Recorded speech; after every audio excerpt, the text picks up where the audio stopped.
Baba wa utukufu, Mungu wa pekee, wewe ndiye usemaye na mioyo yetu juu ya maisha yetu, kazi zetu zote, kwa ajili ya utukufu wa jina lako. Twaendelea kukualika Roho Mtakatifu, uendelee kutufundisha na kutuelekeza. Twakutukuza wewe. Twaomba kwa jina la Yesu Kristo Bwana wetu. Amen. Na wasihi tuketi.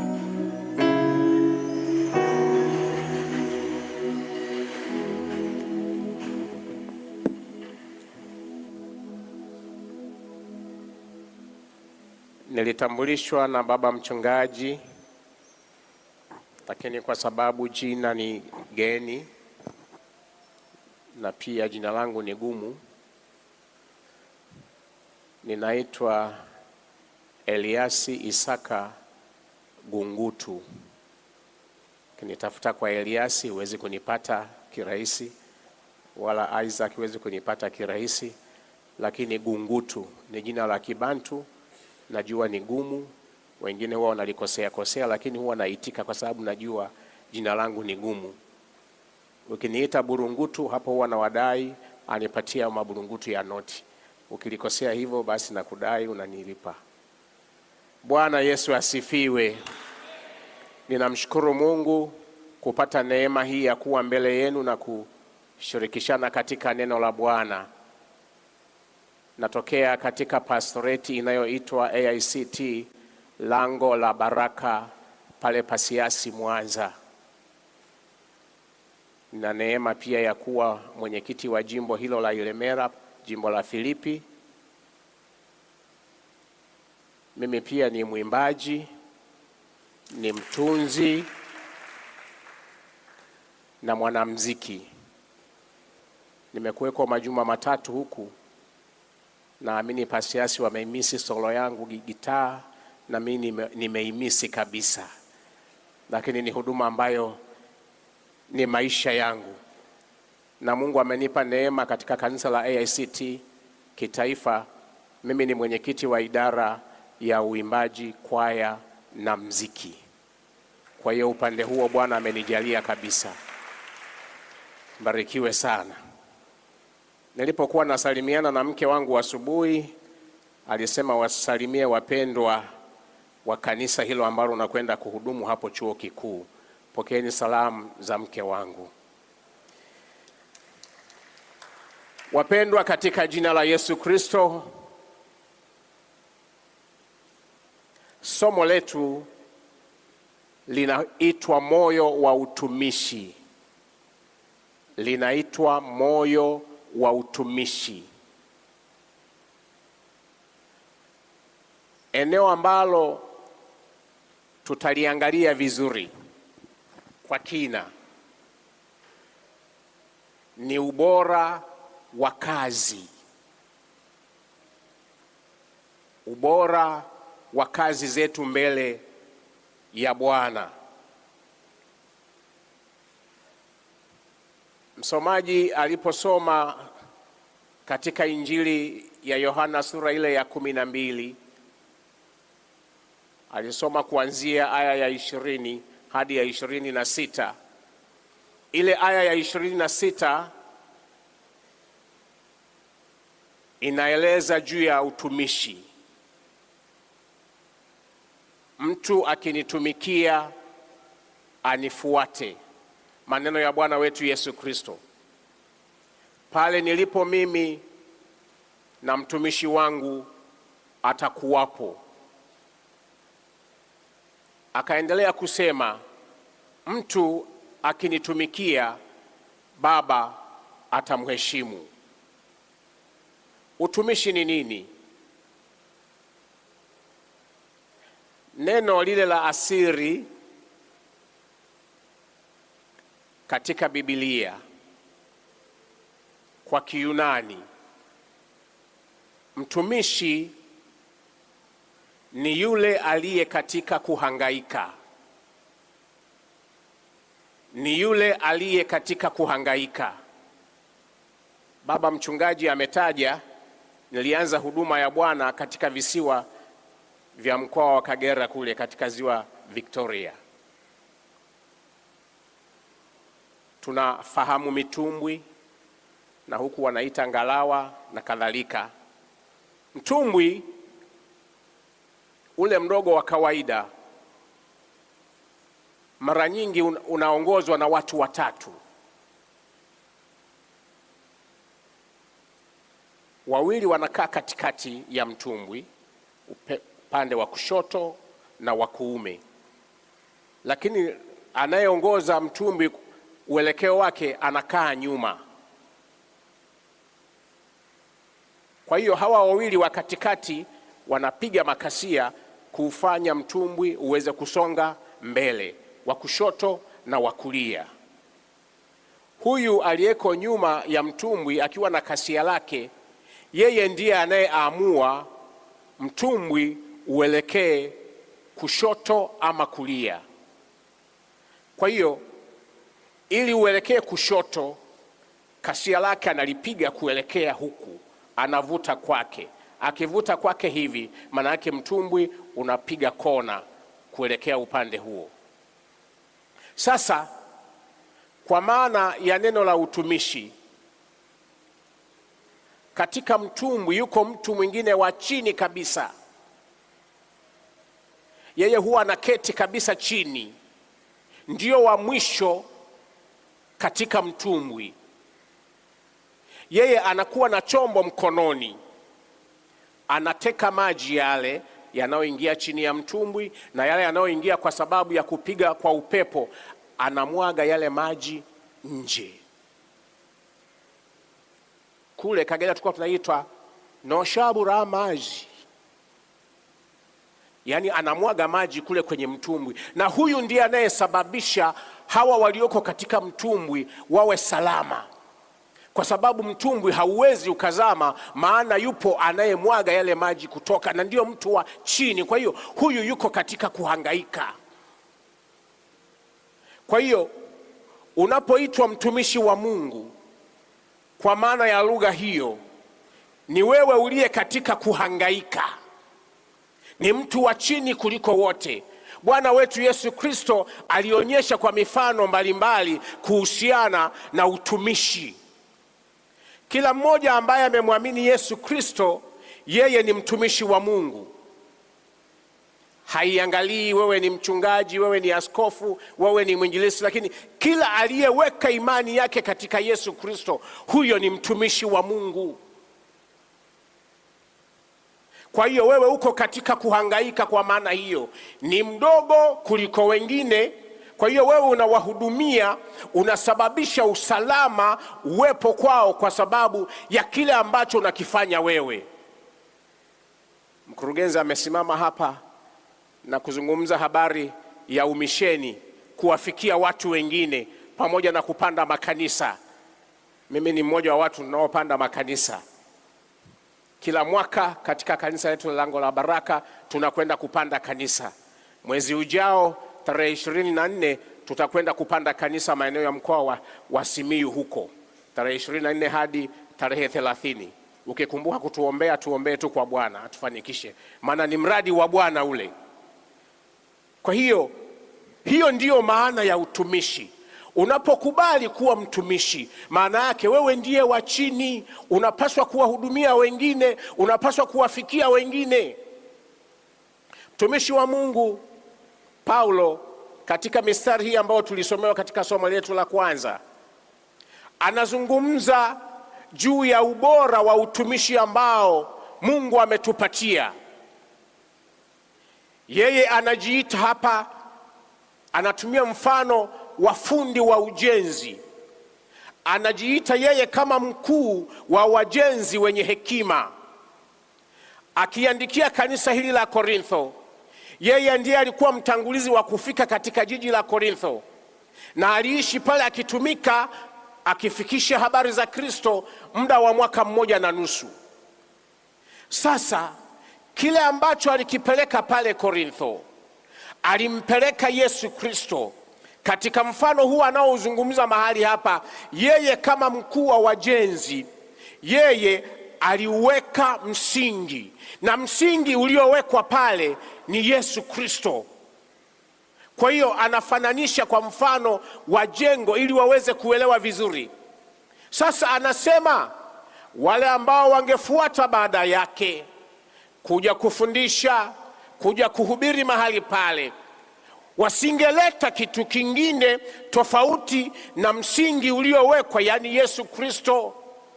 Kwa hiyo kama wangekuja, basi wangeleta ile injili halisi ya Kristo ambaye yeye mwenyewe alimleta mahali pale.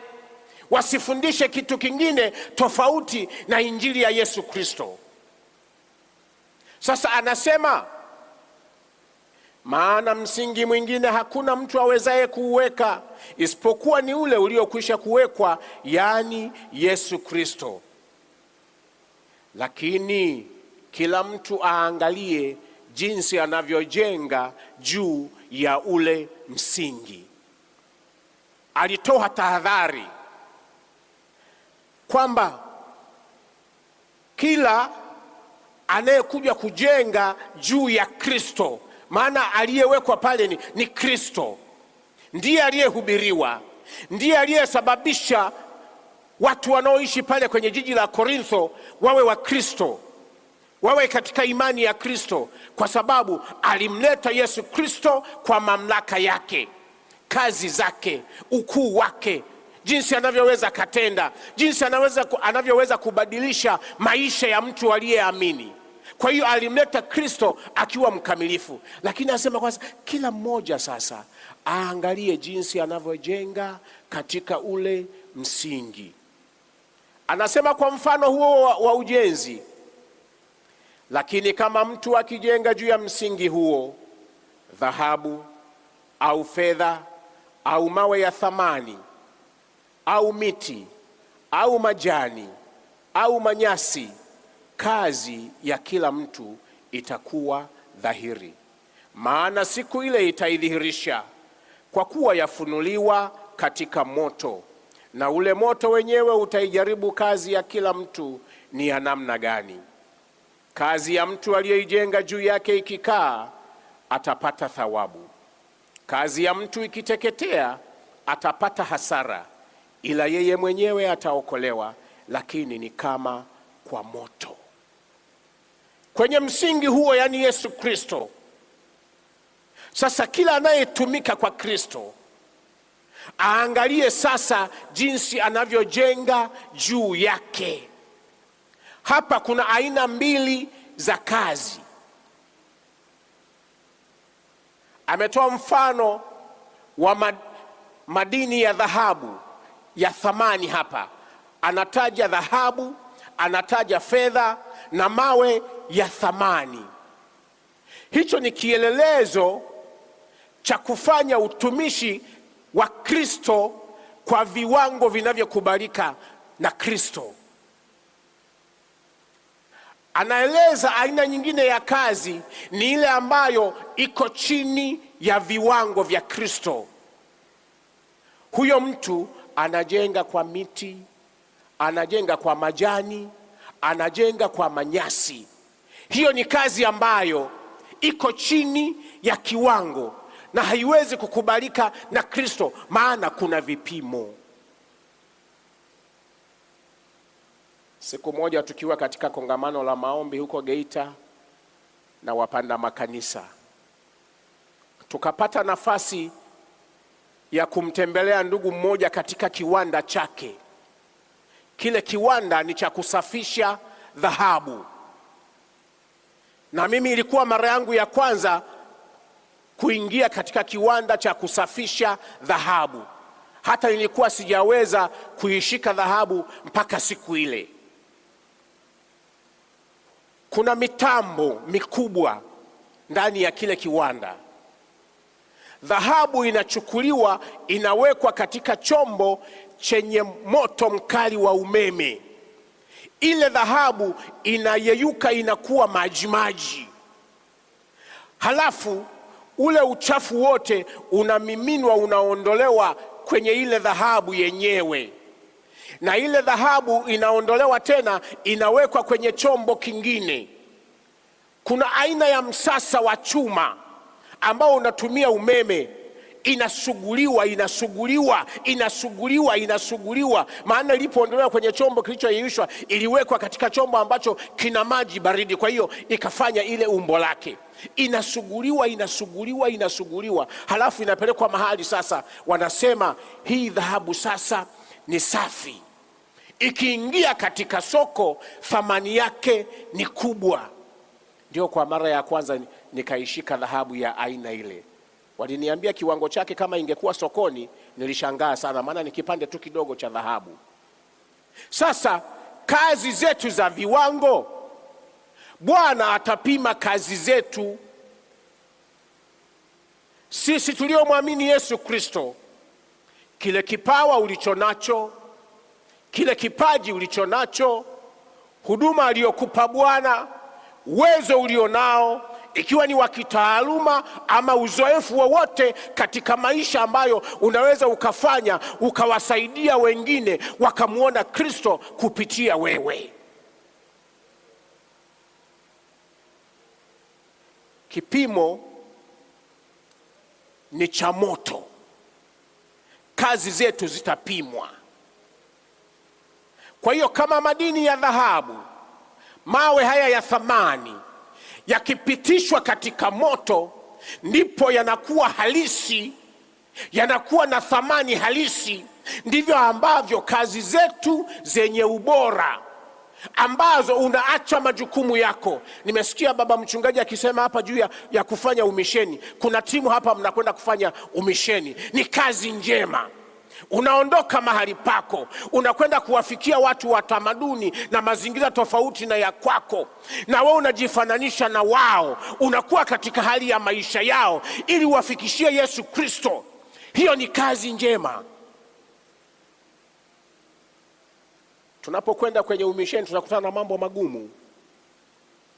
Tamaduni, zile mila, desturi zao sio sawa na mahali tunakotokea, lakini tunakwenda kwa sababu ni utumishi ambao Bwana ametupatia. Kwa hiyo tunajiweka katika viwango vya kufanana na wale watu ili tuweze kuwafikishia habari ya injili ya Yesu Kristo. Kazi hizo zenye ubora, siku ya siku tutasimama kwa Yesu Kristo. Anaangalia kazi zetu. Ulijinyima muda wako, ulijinyima mali yako, ukawa tayari kuwasaidia wengine, ukawa tayari kuchukua muda wako kwa ajili ya maombi, ukawa tayari kuchukua muda wako kwa ajili ya kuwashauri wengine na kuwarejesha kwa Kristo ambao walikuwa wameiacha njia ya Bwana, unawarudisha. Hiyo ni kazi njema ambayo Bwana ataipima. Na akiipima katika kipimo chake na katika kiwango chake, hiyo kazi itaonekana ni ya thamani. Hiyo kazi itakaa. Hiyo kazi inaishi. Wapendwa watumishi wa Mungu mnaonisikiliza, sielewi ni kazi ipi wewe unaoifanya mbele za Bwana. Nimesikia hapa tuna kazi ya ujenzi wa apartment na inahitajika hela kubwa. Kila ambacho unakiwekeza pale kwa ajili ya ujenzi huo, na mapato yake yatasaidia kanisa, yatasaidia kupanua kazi ya Mungu katika maeneo tofauti. Hiyo ni kazi yenye viwango, inapimwa. Tunao shirika la viwango hapa nchini, TBS, inaangalia juu ya bidhaa mbalimbali, iwe ni mavazi, iwe ni chakula ama vinginevyo vile, ili kuona kwamba hii bidhaa inafaa kwa matumizi ya Watanzania, kwamba hawatadhurika wanapotumia bidhaa hii, wanapotumia chakula hiki, wanapotumia mavazi haya ama dawa ama kitu kingine, hawatadhurika, maana inapimwa kwenye kiwango maalum ambacho hakitaonekana kuwa na madhara na kinaruhusiwa kutumika kwa Watanzania. Kristo katika kipimo chake ni cha moto. Kwa hiyo hiyo kazi ambayo ni ya thamani, kazi ambayo ikipitishwa katika moto itakaa, itadumu, itang'aa. Hiyo ndiyo kazi yenye ubora. Bwana Yesu asifiwe. Unaifanyaje kazi yako? Huduma uliopewa, Bwana amekupatia huduma ya ualimu, unaitumiaje hiyo huduma ya ualimu? Maana hicho ndicho Bwana akakupatia. Unawafundishaje watu kuhusiana na maisha yao? Unawafundishaje watu kuhusiana na maisha yao ya kimwili? Wewe ni mwanauchumi, wewe ni mwanafalsafa na kadhalika. Unatumiaje kuwafundisha watu? Mfano mzuri mimi huwa nafurahia sana kwa Daudi. Daudi alikuwa ni mchunga kondoo. Ukiangalia Zaburi ya 23 anatunga ule wimbo, anamtaja Mungu kulingana na uzoefu wake aliyoukulia. Anasema Bwana ndiye mchungaji wangu, sitapungukiwa na kitu. Ule uzoefu, experience yake ya kuwachunga kondoo wa baba yake kule mwituni kule, anamuona Mungu, ndivyo anavyomfanyia sawasawa na yeye alivyokuwa akiwafanyia kondoo wa baba yake mzee Yese kule. Huo ni uzoefu wake, ni taaluma yake aliyokuwa nayo. Anasema katika malisho ya majani mabichi hunilaza, kando ya maji ya utulivu huniongoza. Jinsi ambavyo alivyokuwa anawaongoza kondoo katika malisho mema. Kondoo wanapata malisho, miili yao inaneemeka, miili yao inanawiri. Ndivyo ambavyo anamuona Mungu anavyomtetea, anavyomlisha, anavyompatia kila kitu kinachofaa katika maisha yake. Kwa hiyo anamwelezea Mungu jinsi alivyo. Je, taaluma yako, uzoefu wako na yale ambayo Mungu amekupatia, unaweza ukamwelezea Mungu kwa muktadha huo wa kwako? Maana wewe ndiye mzoefu. Ningekuwa naishi hapa, ningetoa assignment baada ya wiki 2 mje mnipatie kwamba ungewezaje kumwelezea Mungu wewe katika taaluma yako, ili mtu mwingine akakuelewa kama Daudi alivyofanya. Hivyo ndivyo ambavyo tunaweza tukafanya kwa namna nyingine hiyo, ili kuwafikia watu wengine kwa kile ambacho sisi Mungu ametupatia. Alichokupatia sio cha kwako tu, ni lazima kifaidishe na wengine. Wengine wapate faida, kwa sababu unaujenga mwili wa nini? Wa Kristo. Hizo ni kazi zenye ubora. Lakini tuliona aina nyingine ya kazi hapa, ni kazi iliyo chini ya viwango. Anajenga kwa miti, kwa majani, kwa manyasi. Kipimo tumeona ni moto. Sasa kweli jamani, miti, majani na manyasi yakipitishwa kwenye moto yanakuwaje? Ni majivu. Hakuna kitakachosalia pale.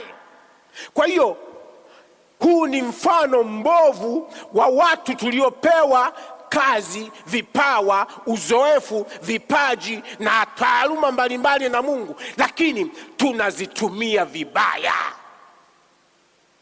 Hatuzitumii kwa ajili ya utukufu wa Mungu. Kwa hiyo ni kazi iliyo chini ya viwango, ikipimwa kwa Bwana haitaonekana. Anatoa kielelezo kibaya cha kutisha hapa kwenye aya ya 15. Anasema kazi ya mtu ikiteketea atapata hasara, ila yeye mwenyewe ataokolewa, lakini ni kama kwa moto. Huyu ni Mkristo anayetajwa, aliyemwamini Yesu kuwa Bwana na mkombozi wa maisha yake. Anaishi maisha yake akiwa Mkristo, lakini kazi zake ni mbovu, manunguniko kibao. Hafanyi kwa uhiari, hafanyi kwa furaha, anafanya tu kwa sababu anatakiwa kufanya, lakini moyoni hayuko tayari kufanya. Hata anajaribu kuzuia wengine wasitumie huduma zao, wasitumie vipawa vyao, wasitoe hata kama wao wamejitolea kwa ajili ya kumtumikia Mungu kwa njia ya mali. Anataka hata kuwazuia, ni kama ile mali ni ya kwake, wala hajaishughulikia. ni kazi zilizo chini ya kiwango. Ikipimwa mbele ya Kristo haitoonekana. Ni kweli huyu Mkristo ataingia katika uzima wa milele, maana amemwamini Yesu Kristo, maana ameokolewa. Kwa nini? Kwa neema. Lakini hana matunda.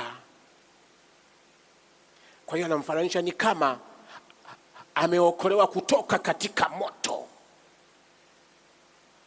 Maana yake ameingia basi humo, lakini hana matunda yoyote. Danieli anaeleza vizuri katika sura ya 12 jinsi tutakavyoonekana kule kwa ajili ya kazi njema. Wengine watang'aa kama jua, wengine kama nyota.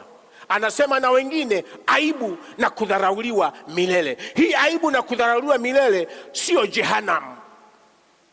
Unakuweko mbinguni, ni kweli uliokolewa, lakini kazi zako mbovu ziko chini ya kiwango. Kwa hiyo Kristo hazipokei. Utakuweko kule, hakuna mng'ao wowote, hakuna taji, hakuna thawabu, hakuna chochote kile ambacho utaonekana kwamba na wewe ulikuwa ukitumika huku.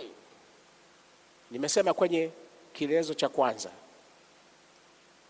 mtumishi ni yule aliye katika kuteseka, katika kuhangaika. Anahangaika kwa ajili ya Bwana, anahangaika kwa ajili ya wengine. Sasa huduma, kipawa chako, uweza wako, taaluma yako ikiwa chini ya kiwango cha Bwana, huwashirikishi wengine, hawafaidiki kutokana na uwepo wako katika kundi hilo, ni tatizo. Nilisikia hapa mafinalisti wengine wanaondoka hapa, mnabaki mnasikitika, mnaona tumekosa nini? Tumekosa mtumishi huyu amehitimu, anaondoka hapa. Unasikia kuna pengo fulani kwa sababu ya huduma aliyokuwa nayo, kwa ajili ya moyo aliyokuwa nao wa utumishi. Unaona ni kama umepungukiwa kwa sababu hatutakuwa naye tena, anakwenda sehemu nyingine. Kwa hiyo hakiki na wewe kwenye jamii unayoishi, kwenye kanisa unalohudumu, unalomwabudu Bwana, uhakikishe ya kwamba ikitokea ukaondoka pale, wahisi ya kwamba tumeondokewa na mtumishi. Kuna mahali tumepungukiwa kwa sababu ya ile huduma yako ya viwango. Lakini kama utaondoka, hawatahisi kwamba kama tulivyokuwa tu. Maana yake ujue ya kwamba yani wewe ulikuwepo tu. Yani huduma zako ndio zile. Kweli mbinguni utaingia, lakini hakuna nini? Hakuna taji. Na wale wanaozuia wengine kufanya huduma zao, wapendwa, tusiwasikilize. Maana yule siku ya kipimo hata kupa taji, hana thawabu ya kukupatia, lakini anakuingia kwa maneno, anakudhoofisha, unakuwa mzembe na unaacha kufanya huduma yako aliyokupatia Bwana. Hata kupa taji, hilo ndio ulielewe. Taji inatolewa na Yesu Kristo. Bwana Yesu asifiwe.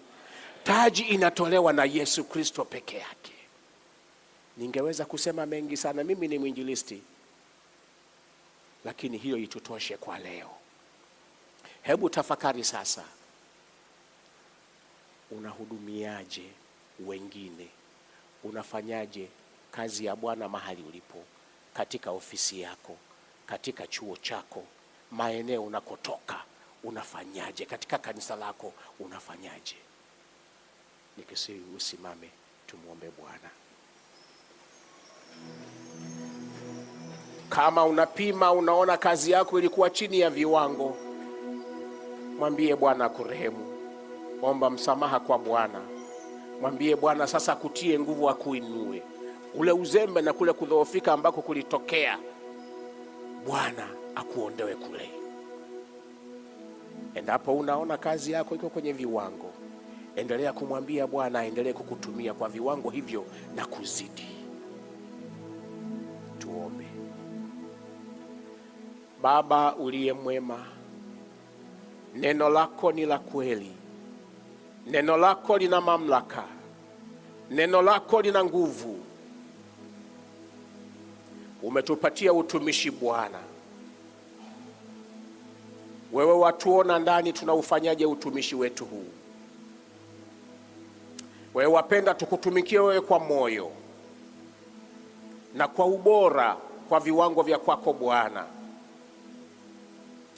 Tusaidie kanisa lako kutumika kwa uaminifu mbele yako, kwa kazi zile za ubora Bwana, kwa viwango vyako, kwa furaha, kwa kujitoa, muda wetu, mali yetu, taaluma zetu, tuzitumie kwa ajili ya faida yako Bwana, maana utazipima. Msikilize mpendwa huyo aliyekuja mbele yako kwa ajili ya kuomba rehema, aliyetathmini utumishi wake kuwa chini ya kiwango chako Bwana. Wauona moyo wake, wayasikia maombi yake Bwana. Nguso wako Roho Mtakatifu uendelee kutenda ndani yake, katika mamlaka yako, katika nguvu yako na utukufu wako Bwana. Mwezeshe Bwana kutembea, mwezeshe Bwana kuimarika katika huduma uliompatia Bwana. Mvushe vikwazo ambavyo vilikuwa vimemzuia kwa ajili ya utukufu wako. Wewe ndiye Bwana utendaye, na utampatia taji siku ile ya kupimwa kwa kazi za Wakristo. Baba, asante, maana wewe ni mkuu. Barikia kanisa lako, tuendelee kutumika kwa ubora wa viwango vya kwako Bwana, ili tunaposimama mbele yako Bwana tustahili kwako. Asante Bwana wa mabwana, maana unatosha. Ninakutukuza Mfalme, ni katika jina la Yesu Kristo uliye Bwana wetu, amen. Bwana wabariki.